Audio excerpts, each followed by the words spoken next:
Assalamualaikum warahmatullahi wabarakatuh. Sebelumnya, perkenalkan nama saya Nadia Fitriana Mudika dengan NRP 33246036. Pada kesempatan kali ini, saya akan mempresentasikan hasil dari praktikum 7, yaitu tentang model regresi logistik ordinal.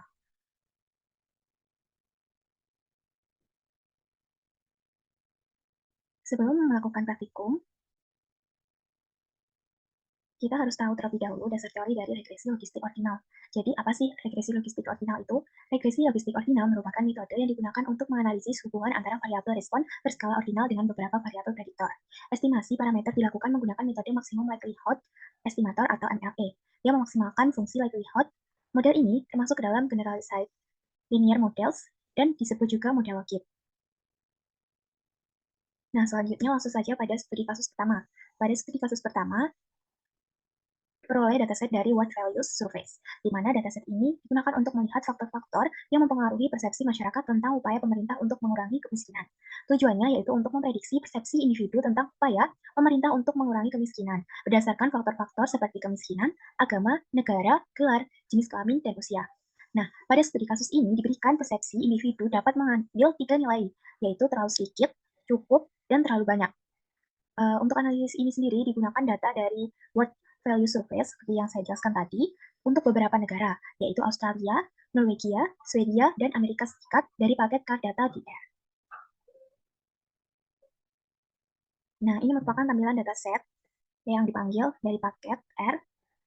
Nah, di mana di sini terdiri dari 6 variabel, di mana poverty ini merupakan kemiskinan, kemudian variabel kemiskinan ini atau poverty ini merupakan variabel dependent yang terdiri dari 3 kategori, yaitu too little, about right, dan too much.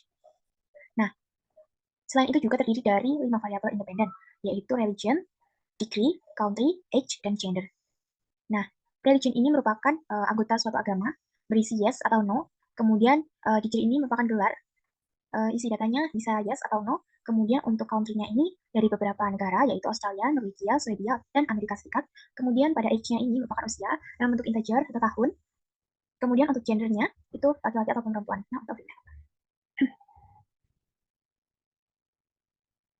Nah, untuk selanjutnya menampilkan ringkasan statistik, di mana langsung saja ke kodenya.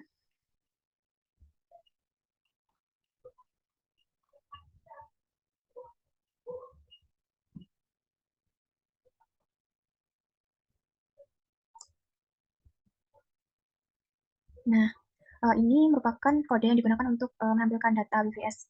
Nah, di sini ada 2 library. Ini ada library atau paket card data dan mass, di mana keduanya ini digunakan untuk menyediakan berbagai dataset dan fungsi statistik. Kemudian ini ada data WVS, ini untuk memanggil dataset World Value Survey, yang berisi data hasil survei opini publik dari berbagai negara. Kemudian di sini ada hit WVS. Nah, pada bagian ini merupakan pada bagian ini digunakan untuk menampilkan numbers pertama dari data WVS tadi untuk melihat isi dan struktur datanya. Nah, sehingga akan muncul seperti ini. Kemudian, langkah selanjutnya melihat ringkasan statistik menggunakan fungsi summary. Di sini dalam datanya itu berasal dari WVS. Nah, kemudian akan muncul seperti ini. Dari variabel kategorik, itu poverty, religion, degree, country, dan gender. Dari poverty sendiri, itu terdiri dari 3 kategori, yaitu too little sebanyak 2.708, about right itu sebanyak 1.862, too much sebanyak 800. Nah, berdasarkan hasil tadi, bahwasanya dapat dianalisis jika mayoritas responden itu sekitar 47% merasa bahwa kemiskinan terlalu sedikit diperhatikan. Nah, sementara di angka 14%-nya itu menganggap bahwa perhatian yang diberikan pada isu kemiskinan itu sudah terlalu banyak. Nah, kemudian dari variabel religion sendiri, itu yang 0 sebanyak 786, kemudian yes-nya itu 4.595. Nah, dari data ini dapat dianalisis bahwasanya sekitar 85% responden itu menyatakan mereka memiliki agama, yang menunjukkan bahwasanya mayoritas populasi memiliki latar belakang yang religius. Kemudian untuk yang degree-nya itu no sebanyak 4.238, kemudian yes itu 1.143. Nah, dari data ini dapat dianalisis itu bahwasanya hanya sekitar 27% responden yang memiliki gelar pendidikan tinggi itu menunjukkan proporsi pendidikan tinggi yang masih rendah di antara responden lainnya. Kemudian yang country itu sebanyak ada 4, yaitu Australia sebanyak 1.874, Norway itu 1.127, kemudian Sweden itu 1.003, kemudian Amerika Serikat itu 1.377. Nah, dari keempat data ini menunjukkan bahwasanya jumlah responden itu terbagi relatif rata. Nah, dengan nilai atau data dari Australia itu terbanyak respondennya. Kemudian ini ada variabel numerik. pada variabel numerik ini itu age, di mana minimalnya itu 18, kemudian kuartil 1 31, mediannya 43, minnya 45,04, kemudian kuartil 3-nya 58, kemudian nilai maksimalnya itu 92. Nah, dari data ini menunjukkan bahwasanya distribusi usia responden itu cukup luas, yaitu antara rentang 18 sampai 92 tahun. Nah, dengan nilai tengah di usia yang dewasa cukup produktif, rata-rata usia sedikit lebih tinggi dibandingkan dengan nilai mediannya, yang menandakan bahwasanya kemungkinan distribusi agak menceng ke kanan atau positively skewed. Nah, ini untuk gender sendiri itu female sebanyak 2.725, kemudian male-nya itu 2.656. Nah, jadi di sini lebih dominan responden dari female-nya. Nah, untuk selanjutnya ada alternatif lain untuk menganalisis distribusi kemiskinan berdasarkan usia, jenis kelamin, dan negara, yaitu melalui box plot, dimana di sini itu memanggil library ggplot 2, kemudian ini memanggil fungsi dari ggplot tadi. Nah, ini WVS, data dari WVS. Kemudian untuk AS, ini membuat plot dengan sumbu X-nya itu dari variabel poverty, kemudian sumbu Y ini dari age, kemudian ini mau warna dari box plot itu menentukan dari berdasarkan kategori dari poverty. Kemudian di sini Geom box plot memberikan ketebalan pinggirnya itu 0,75, kemudian ini ada 5 chat grid, country, gender, margins sama dengan false. Nah, di sini itu digunakan untuk membagi grafik berdasarkan kombinasi negara sebagai baris, country ini sebagai baris, kemudian gender atau jenis kelamin ini sebagai kolom. Sehingga kita bisa membandingkan hubungan poverty dan age antar subkelompok. Lalu untuk tem yang di sini, itu untuk memiringkan label sumbu X sebesar 45 derajat agar teks tidak tumpang tindih. Kemudian ini merupakan hasil outputnya, merupakan boxplot yang menunjukkan sebaran usia responden berdasarkan persepsi terhadap kemiskinan atau poverty di 4 negara, yaitu ada Australia, Norway, Sweden, dan Amerika Serikat, yang dibedakan berdasarkan jenis kelamin female dan male. Nah, untuk kategori persepsi kemiskinan sendiri, itu terdiri dari too little, merupakan kemiskinan ini dianggap kurang diperhatikan. Kemudian ada right, itu perhatian terhadap kemiskinan itu sudah dirasa cukup. Kemudian too much, ini tuh dianggap terlalu banyak perhatian terhadap kemiskinan. Nah, untuk selanjutnya, jika kita lihat dari pola usia secara umum, di mana rata-rata usia ini menganggap kemiskinan too much, cenderung lebih tua dibandingkan dua kategori lainnya. Nah, kategori too little sendiri cenderung didominasi oleh responden yang lebih muda. Di sini, kemudian jika kita lihat dari perbedaan berdasarkan negara, country, dan gendernya itu, hampir semua negara memiliki pola persebaran usia yang serupa antara female dan male. Namun, negara seperti Norway dan Sweden ini menunjukkan variasi yang lebih jelas antara kategori persepsi kemiskinannya atau poverty-nya. Nah, kita juga dapat menganalisis dari panjang foxtrotnya sendiri, di mana panjang dari kotak ini menunjukkan bahwasannya sebaran usia itu dapat kita lihat jika semakin panjang kotaknya, maka semakin beragam pula usia responden dalam kategori tersebut. Nah, ini misalnya pada kategori Australia, pada responden perempuan atau female, ini menunjukkan bahwasannya sebaran usia yang luas pada kategori apartheid. Nah, kita juga dapat menyimpulkan dari hasil output ini, itu jika responden yang menganggap isu kemiskinan terlalu banyak diperhatikan, umumnya berasal dari kelompok usia yang lebih tua. Sementara kelompok yang muda itu cenderung merasa perhatian terhadap kemiskinan itu masih kurang. Nah, pola ini konsisten di sebagian besar negara dan tidak jauh berbeda antar gendernya. Untuk selanjutnya, membuat model regresi logistik. Nah, model regresi logistik odds proporsional menggunakan fungsi plot dari paket MASS. Nah, ini ada variabel yang diberi nama model fit. Ini memanggil fungsi plotnya. Kemudian ini poverty berdasarkan region, degree, country, age, dan gender. Dimana datanya itu diambil dari WVS. Ini has, kemudian true. Kemudian memanggil summary model fit-nya. Nah, maka akan muncul output seperti ini. Nah, kita dapat melihat nilai koefisiennya. Jika koefisiennya ini positif, maka akan semakin tinggi nilai prediktor, semakin cenderung ke kategori yang too much. Nah, jika koefisiennya ini negatif, maka semakin tinggi nilai prediktor, semakin cenderung ke kategori yang too little. Nah, kita analisis satu persatu dari nilainya. Ini dari koefisiennya religionius, di mana nilai value-nya ini 0,17973, yang menunjukkan bahwasanya orang yang beragama itu lebih mungkin menganggap kemiskinan terlalu banyak diperhatikan. Kemudian ini dari degrees, itu sebesar 0,14092. Dari hasil ini, menunjukkan bahwasanya responden yang berpendidikan tinggi itu cenderung merasa kemiskinan terlalu diperhatikan juga. Kemudian untuk yang country Norway, nilainya negatif 0,32235, di mana responden dari Norwegia ini lebih cenderung merasa kemiskinan kurang diperhatikan. Kemudian untuk country Sweden-nya itu nilainya 0,60330. Ini menunjukkan bahwasanya responden di Swedia ini jauh lebih cenderung merasa kurang perhatian pada kemiskinan. Kemudian untuk country USA-nya ini yaitu 0,61777 itu menunjukkan bahwasanya responden dari Australia ini, Amerika Serikat ini lebih cenderung merasa terlalu banyak perhatian pada kemiskinan. Nah, kita dapat lihat lagi di age, ini nilainya 0,01114, di mana menunjukkan bahwasanya semakin tua usia, maka semakin cenderung menganggap kemiskinan terlalu diperhatikan. Dan untuk gender male-nya, itu laki-laki lebih cenderung merasa kemiskinan terlalu diperhatikan dibandingkan perempuan. Nah, kemudian untuk menentukan batas antar kategori ordinal. Di sini value-nya 0,7298 untuk too little dan about right. Kemudian untuk about right ke too much itu 2,5325. Kemudian ini ada nilai residual deviance, di mana nilainya ini 10402,59. Nilai ini digunakan untuk mengukur seberapa baik model yang cocok dengan data. Kemudian ini ada nilai AIC-nya, itu sebesar 10420,59, di mana di sini digunakan untuk mengukur seberapa baik untuk membandingkan model. Jika semakin kecil nilainya ini, maka akan semakin baik. Untuk selanjutnya, menampilkan nilai logistik ordinal berdasarkan tabelnya. Ini memberikan nama variabel summary table dengan menampilkan koefisiennya summary model fit tadi. Kemudian ini p-val, p-norm, ups, summary table. Ini berdasarkan t-value, tailnya false. Kemudian ini memberikan nama variabel summary table. Ini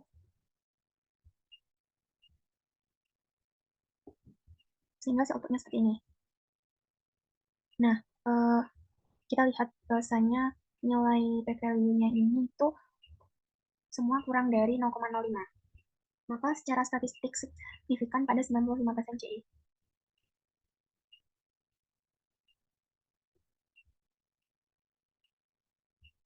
Kemudian untuk interpretasi dari peluang proporsional ini, kita dapat memahami cara kerja dari model peluang proporsional. Misalkan J itu jumlah total dari kategori dari variabel terikat, kemudian I ini merupakan jumlah variabel bebas. Nah, dalam data ini itu J sebanyak 3, kemudian I ini sebanyak 5. Nah, kita dapat analisis untuk J sama dengan 1 itu mengacu pada too little, kemudian J2 itu mengacu pada about right, kemudian untuk J sama dengan 3 ini mengacu pada too much, untuk J sama dengan 1, untuk I sama dengan 1 ini mengacu pada agama, kemudian I sama dengan 2 mengacu pada gelar, I sama dengan 3 itu mengacu pada negara, dan I sama dengan 4 ini mengacu pada usia, dan I sama dengan 5 ini mengacu pada gender. Kemudian untuk variabel kategorisnya seperti gender dapat diartikan sebagai individu laki-laki dibandingkan dengan individu perempuan, dikaitkan dengan kemungkinan yang lebih tinggi untuk memiliki persepsi positif tentang upaya pemerintah untuk mengurangi kemiskinan. Nah, nilai T lebih besar dari 2, sehingga signifikan secara statistik pada tingkat 5%.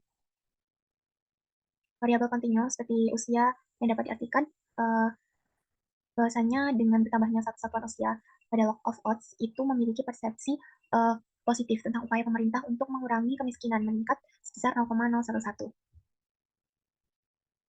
Kemudian secara matematis juga intercept dari too little ke about right itu sesuai dengan logik T kurang dari sama dengan 1. Hal ini dapat diartikan sebagai log of odds, percaya bahwa pemerintah melakukan terlalu sedikit versus percaya bahwa pemerintah melakukan about right atau too much. Dan demikian intercept about right ke too much itu sesuai dengan logik PY sama dengan PY kurang dari sama dengan 2. Hal ini dapat diartikan bahwasannya sebagai log of odds-nya percaya bahwa pemerintah ini melakukan too little atau about right versus percaya bahwa pemerintah melakukan too much. Kemudian untuk percobaan selanjutnya, ini membuat model model regresi logistik ordinal dengan peluang persepsi kemiskinan untuk seorang dengan karakteristik yaitu religionnya ini yes, kemudian teacher-nya no, country-nya dari Norway, kemudian age-nya 30 tahun, gender-nya male. Ini untuk menghasilkan nilai prediknya, maka akan menghasilkan output sebagai berikut. Di mana too little about ini sebesar 0,589, kemudian right-nya ini 0,308, kemudian too much ini 0,103. Ini dapat kita ubah jadi persen, di mana too little about right, di mana too little ini sebanyak 58,9%, kemudian about right-nya ini sebesar 30,8%, kemudian too much itu 10,3%. Nah, orang dengan karakteristik tersebut karakteristik ini, itu paling besar kemungkinan memilih too little. Karena yang dimaksud itu kemiskinan itu dianggap belum cukup diperhatikan. Ini selaras dengan hasil yang sebelumnya tadi, bahwasanya responden dari Norway itu cenderung menilai bahwa perhatian terhadap kemiskinan itu masih kurang. Kemudian untuk selanjutnya, kita akan mencoba studi kasus yang kedua.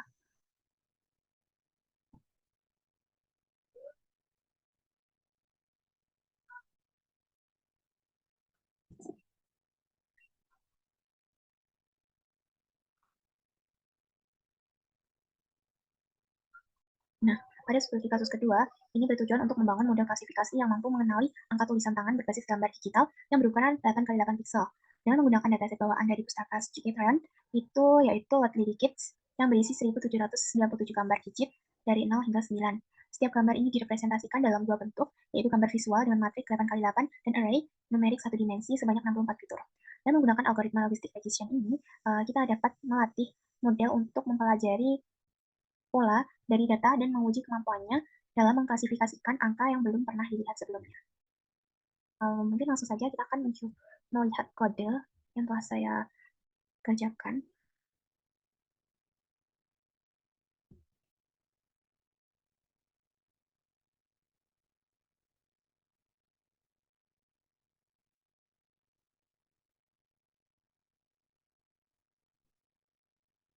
Nah, pada studi kasus kedua ini, pertama-tama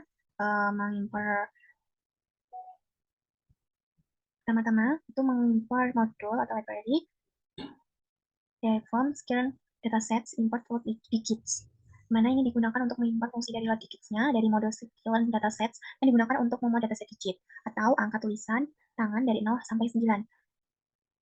Kemudian pada bagian ini, persen matplotlib inline itu digunakan untuk magic comment khususnya di Jupyter Notebook. Ini akan memastikan bahwa grafik yang dihasilkan oleh matplotlib ini akan ditampilkan langsung dalam notebook. Kemudian di sini mengimpor matplotlib pyplot-nya sebagai PLT. Maksudnya ini untuk mengimpor library matplotlib-nya pyplot dengan alias PLT ini digunakan untuk visualisasi data, seperti membuat grafik dan gambar.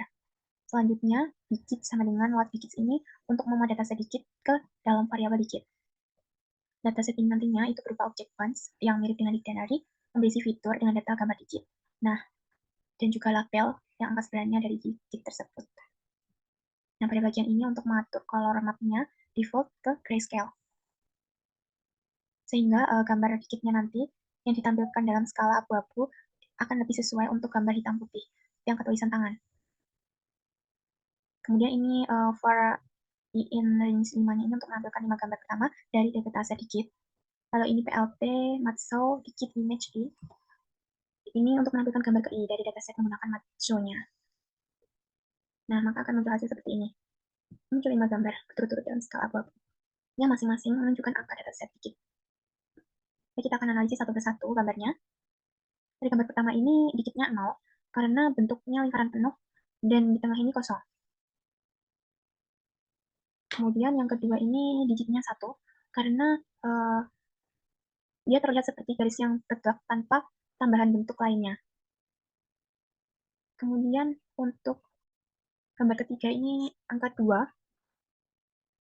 Di sini ada lengkungan di atas, kemudian ekornya ke bawah, kanan ke bawah. Nah, angka 2 ini tampak seperti setengah lingkaran yang atas dan garis diagonal ke kanan bawah. Kemudian untuk gambar selanjutnya, ini angka 3. Ada 2 lengkungan di atas dan di bawah yang tidak ada garis lurus. Kemudian gambar selanjutnya ini angka 4. Ini ada garis vertikal ke kanan dan garis horizontal atas, membentuk sudut seperti huruf L yang terbalik. Nah, untuk selanjutnya, ini kode yang digunakan untuk memanggil word digits-nya dari pustaka Skitlearn, sehingga nantinya akan mendapatkan objek seperti ini. Objek khusus yang bernama digits, yang digunakan untuk menyimpan dataset angka tulisan tangan tadi. Dengan the digits ini, kita bisa melihat isi dari objek tersebut. Seperti ini, DESCR atau DES. Ini berisi deskripsi lengkap dataset dalam bentuk teks. Kemudian ini ada data, merupakan fitur utama, berupa angka-angka dari ekstrasi pixel dari gambar 8x8. Kemudian ini ada fitur name, di sini untuk menyimpan nama dan masing-masing fitur yang biasanya dalam format seperti pixel 00 dan pixel 01. Kemudian di sini ada frame, Frame ini biasanya non, tetapi bisa berisi data frame jika dataset dikonversi ke format kandas. Kemudian ini image, ini untuk menyimpan bentuk asli dari gambar digit, sehingga arraynya 2D, ukurannya ini 8x8.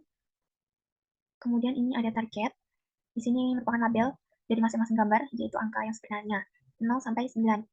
Kemudian ada target names, yang menampilkan semua kelas target yang tersedia dalam dataset, yaitu daftar angka dari 0 sampai 9. Kemudian di sini ada kode digit data 0. Di sini muncul output array. Kode ini digunakan untuk merepresentasikan numerik dari gambar digit pertama dalam dataset lot digits, yang awalnya berbentuk gambar 8x8 pixel lalu diubah menjadi array 1 dimensi. Dengan 64 elemen, setiap nilai array-nya ini menunjukkan tingkat kecerahan atau intensitas pixel. Dengan angka 0 mewakili warna hitam dan angka yang mendekati 16 itu menunjukkan warna yang putih terang. Bentuk satu dimensi ini digunakan sebagai input atau fitur untuk algoritma machine learning agar bisa mengenali pola angka. Nah, jadi jika ingin melihat ulang bentuk gambarnya, array ini bisa diubah kembali ke bentuk 8x8. Jadi array ini merupakan bentuk sederhana, namun sangat penting dalam pengolahan citra angka. Untuk selanjutnya, ini digunakan mengimport dan membuat model klasifikasi menggunakan algoritma logistic regression dari pustaka scikit-learn.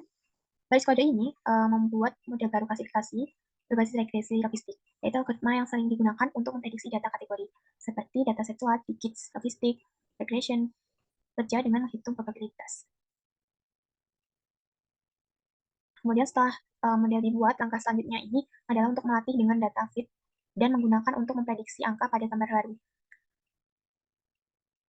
Kemudian selanjutnya ini bagian digunakan untuk mengimport fungsi membagi data dari pustaka scikit-learn.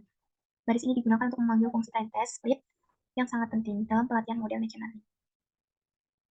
Fungsinya ini itu untuk membagi dataset menjadi dua bagian, yaitu data latih atau training dan data uji atau testing. Kemudian selanjutnya bagian kode ini itu digunakan untuk train test split atau membagi dua dataset digit menjadi dua bagian antara data pelatihan extrain, detain, dan data pengujian extrain dan detest. Dimana ini menggunakan 80% data untuk pelatihan dan 20% ini untuk pengujian, yang secara umum digunakan dalam banyak eksperimen pembelajaran mesin. Perintah model fit ini digunakan untuk melatih model pembelajaran mesin menggunakan data pelatihan dan label target. Kemudian yang bagian ini itu hasil dari perintah model score extest dan utest, sehingga hasilnya yaitu 0,96944 yang menunjukkan bahwasanya model ini memiliki akurasi sebesar 96,94% ya pada data pengujian. Hal ini berarti model ini dapat memprediksi label target dengan benar, sehingga nilai 96,94 ini dari waktu itu mengindikasikan performa model yang sangat baik dalam menggeneralisasikan pola-pola dari data pelatihan ke data yang belum pernah dilihat sebelumnya. Lalu ini ada model predict digits data 0 sampai 5. Pada perintah ini itu menunjukkan bahwasannya model berhasil memprediksi label untuk 5 sampel pertama dari dataset digit. Hasilnya nanti, maka model dapat mengenali dengan tepat angka yang terdapat pada gambar-gambar digit. Yang pertama, dalam dataset dengan prediksi yang sesuai dengan label aslinya. Hal ini akan menunjukkan bahwa model telah dilatih dengan baik dan dapat mengklasifikasikan data dengan akurasi yang tinggi. Lalu pada bagian ini, di predicted model predict test, ini perintah untuk menghasilkan prediksi label di predicted dari model pada data uji test. Maksudnya, setelah model dilatih menggunakan data pelatihan, perintah ini akan memanfaatkan model untuk memprediksi label target berdasarkan fitur yang ada pada data pengujian. Nah, kemudian bagian ini per library confusion matrix, sehingga outputnya itu matriks kebingungan yang menggambarkan jumlah prediksi yang benar dan salah untuk tiap kelas. Jadi angka pada diagonal utama ini angka 38 posisinya di 0,0, 33 ini posisinya 1,1 dan lain sebagainya, yang akan menunjukkan bahwa jumlah prediksi yang benar untuk setiap kelas. Angka di luar diagonal utama ini menunjukkan jumlah kesalahan klasifikasi antara dua kelas. Kemudian untuk beberapa poin yang dapat diambil dari matriks ini, yaitu model ini bekerja sangat baik dan sebagian besar angka ini berada pada diagonal utama yang menunjukkan banyak prediksi yang benar. Namun terdapat beberapa kesalahan klasifikasi yang terjadi, seperti pada kelas 8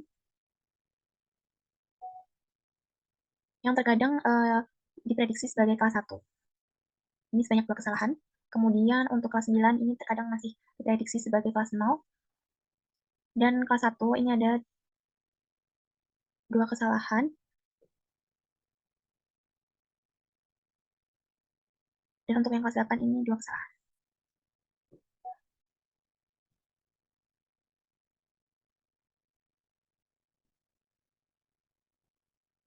Nah, untuk selanjutnya ini untuk menampilkan heatmap. Di sini mengimport library Seaborn-nya untuk menampilkan heatmap. Kemudian ini PLT figure, aksesnya ini takutnya 10,7. Kemudian ini SM heatmap, JM ini dari data tadi. Kemudian inputnya tuh. Kemudian di sini X labelnya sebagai predicted dan Y labelnya ini sebagai truth. Nah, ini hasil outputnya. Mana heatmap ini itu menunjukkan conversion matrix yang menggambarkan perbandingan antara label sebenarnya atau truth. Dan hasil dari prediksi model itu dapat kita lihat bahwasannya besar dari nilai yang berada pada diagonal.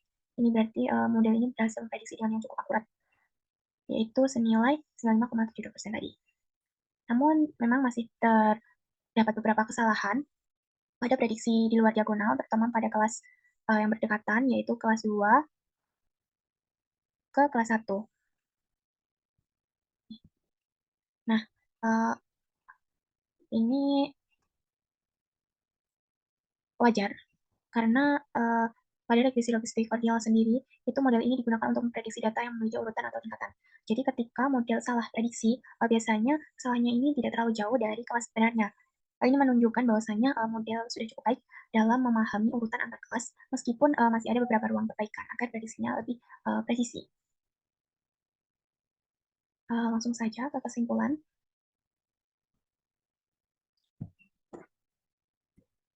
Nah, berdasarkan hasil praktikum tadi dapat disimpulkan bahwasanya dari studi kasus yang pertama ini menggunakan regresi logistik ordinal untuk menganalisis persepsi terhadap kemiskinan. Faktornya itu seperti agama, pendidikan, negara asal, usia, dan jenis kelamin yang terbukti berpengaruh secara signifikan. Model yang mampu memprediksi kecenderungan seseorang berdasarkan karakteristik pribadinya, seperti pria yang beragama dari negeri ini cenderung memiliki tulisan.